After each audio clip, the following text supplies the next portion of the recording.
Welcome, aspirants. Let's get right to it. Today, I'm putting on my expert constitutional law educator hat to bring you a targeted Lok Sewa Ayog masterclass. We're unpacking Part 21 of the Constitution of Nepal. This is all about the Commission for the Investigation of Abuse of Authority. You probably know it as the CIAA. If you're serious about public service, mastering this anti-corruption watchdog isn't just a good idea, it's absolutely mandatory for your exams and your future career. So let's dive in. Take a look at this defining constitutional mandate straight from Article 239. It sets up the CIAA as Nepal's ultimate anti-corruption watchdog. It's a pretty powerful sentence, right? It zeroes in on the abuse of authority committed specifically through corruption, and it puts literally any person holding public office right in its crosshairs. But, as we both know, constitutional law is all about the fine print. Here's our game plan for today's explainer, treating this like your official exam blueprint. We'll start with an intro to the watchdog, break down its structure and qualifications, explore its functions and powers, hit a dedicated Lok Sewa exam focus, and finally, wrap things up. All right, Section 1, Intro to the Watchdog. Let's look at its authority and purpose. You know, in constitutional law, placement is literally everything. If you hit a multiple-choice question on where the CIAA sits, you've got to remember that its entire foundational architecture is locked into just two incredibly dense articles in Part 21. That's Article 238, which covers the setup, and Article 239, which lays out the powers. Go ahead and memorize those two numbers right now, 238 and 239. Moving right along to Section 2, Structure and Qualifications. Let's examine the anatomy of the Commission under Article 238. When it came to building this commission, the framers wanted absolute competence and integrity. So, the magic number here is 5. Under Article 238, Clause 1, the CIAA is made up of exactly one chief commissioner, who acts as the chairperson, and 4 other commissioners. It's a concise, tight-knit group by design, keeping the leadership focused and accountable. Now, who actually holds the power to appoint these 5 individuals? This is crucial. The President of Nepal makes the final appointment, but, and this is a massive but for your exams, the President can only do so based on the strict recommendation of the Constitutional Council. It's basically a dual-key system designed to completely prevent unilateral political appointments.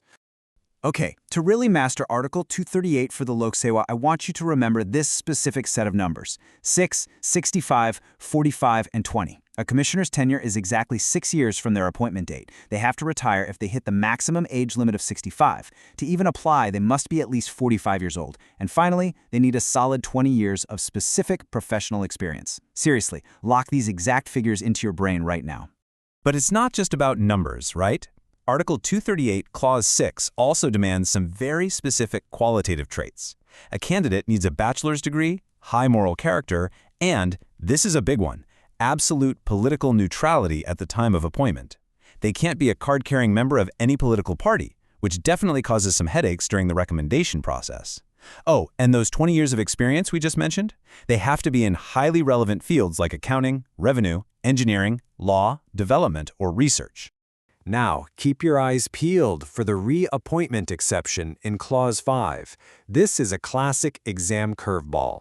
As a general rule, a commissioner cannot be reappointed once their 6-year term is up. It's strictly forbidden. However, a standard commissioner can be promoted to the role of chief commissioner. If that happens, you just compute their total term by combining their time as a regular commissioner with their time as chief. Let's transition into Section 3, Functions and Powers. It's time to look at the mechanics of Article 239. So now that we know who makes up the CIAA, let's look at what they actually do. Their core mandate is beautifully concise: to investigate corruption by public officials. But you know how constitutional law exams are. They love to test you on the limits of a power, not just the fact that it exists. You need to know exactly who the CIA can, and more importantly, who they cannot investigate. And that brings us to a really crucial point: the constitutional exception in Clause 2. The CIAA cannot just wake up and immediately launch an investigation into absolutely everyone. Sure, regular civil servants can be investigated the moment there's suspicion, but exempted, high-ranking constitutional officials? The CIAA can only investigate them after they've been officially removed from their office. You're going to want to pay extremely close attention to this list. The CIAA cannot touch officials who are subject to impeachment under Article 101. That means the President, Vice President, or Supreme Court judges. They also can't directly go after lower court judges who fall under the Judicial Council's disciplinary jurisdiction or military personnel governed by the Army Act. The CIAA literally has to wait until these individuals are stripped of their titles through their own distinct constitutional or legal processes before they can even initiate a corruption probe. Okay, so let's say the CIAA does successfully investigate an eligible official and finds evidence of corruption. Article 239, Clause 3 lays out this exact pipeline. First, they investigate. Next, they determine if the act legally qualifies as corruption, and then, here's the critical part, they file a case in a competent court, usually the special court. The CIAA is an investigative and prosecutorial body. They do not hand down guilty verdicts or sentences themselves. They just bring the case to the judiciary. All right, let's move into Section 4, Lok Sewa Exam Focus. I'm going to give you some specific traps and tips. Take a look at this classic exam trap question regarding jurisdiction that trips up thousands of aspirants every single year. Read it carefully. If a Supreme Court judge is suspected of corruption, can the CIAA immediately launch an investigation? What do you think? The answer is an absolute, definitive no. A super common misconception among test takers is that the CIAA has absolute, universal jurisdiction over every single public office holder. But you have to remember the specific constitutional shield provided in Article 239, Clause 2. Impeachable officials, like Supreme Court judges, must be impeached and removed by the federal parliament first. Only then can the CIAA step in. Seriously, take a mental screenshot of this prep checklist. If you can confidently recall these 5 points, you have mastered the most heavily studied stuff in Part 21. Memorize the 6, 65, 45, 20 numerical rule. Remember the Chief Commissioner promotion exception. Know the 3 jurisdictional exceptions: impeachment, the Judicial Council, and the Army Act. Keep in mind that the CIA prosecutes, but a court actually judges.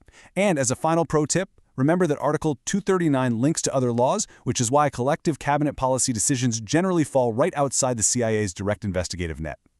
Finally, let's wrap things up with Section 5, Conclusion, the Shield of Governance.